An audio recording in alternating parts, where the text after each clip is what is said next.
we dig into that because we want to find in that definition phase a point of differentiation. And that is the key to beginning to build your brand. What's the number one secret to leveling up your personal brand? Well, it's a simple three-part 3D formula, as we call it. And we've developed this because, and I'll tell you, I think a lot of people listening will probably agree with us in this. For years and years before I really, launched the Brand Face books and company, I thought, well, I hear people talking about personal branding and they're saying things like, well, just be yourself, just showcase some personal things on social media, be authentic. And those things are great. And I understood what that meant, but I thought, okay, but how do I apply this? Like, what steps do I take? And are there formulas? Is there something that I can follow step by step to make sure that I check off that checklist?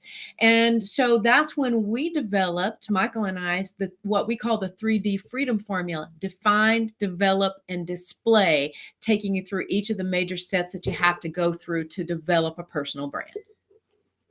Excellent. So define, develop, and display. So Michael, maybe you wanted to define that first D for us. How would you define that first D, Michael?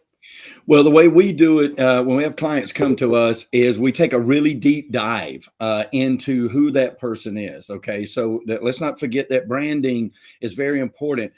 Personal branding is tantamount. Okay, so even in the businesses that I've been lucky enough to be involved in, many of them were big corporate companies that were doing business with corporate companies, right? B2B. Well, I can promise you that every conversation I've ever had in any level of business, all the way to Wall Street, has always been person to person.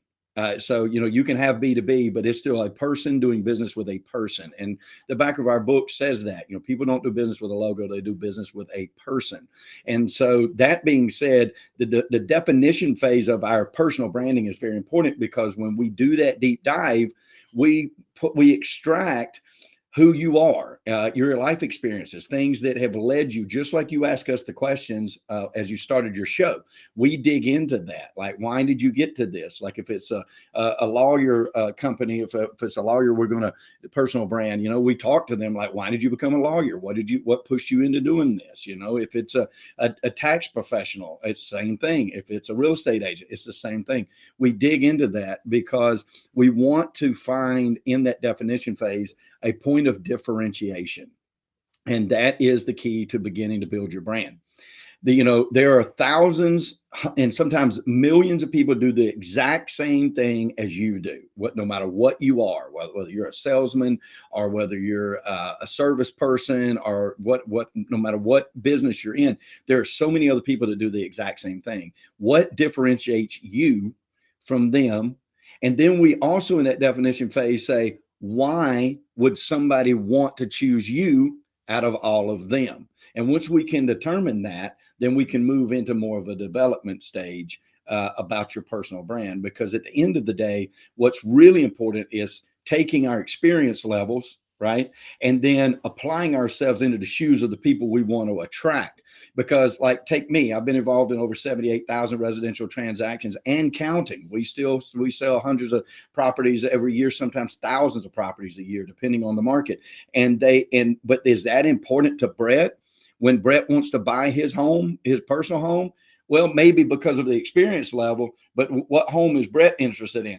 Brett's home, right? So we have to bring that messaging in the definition. What we have to do is bring that out and put ourselves in the position of the person. Why would they want to do business with us? This is all part of definition. Fantastic. So let me see if I got that correctly, or I love it, by the way. It's a 3D formula. The first one is define, then develop, display. And as it defined, you want to extract the who behind the person, right?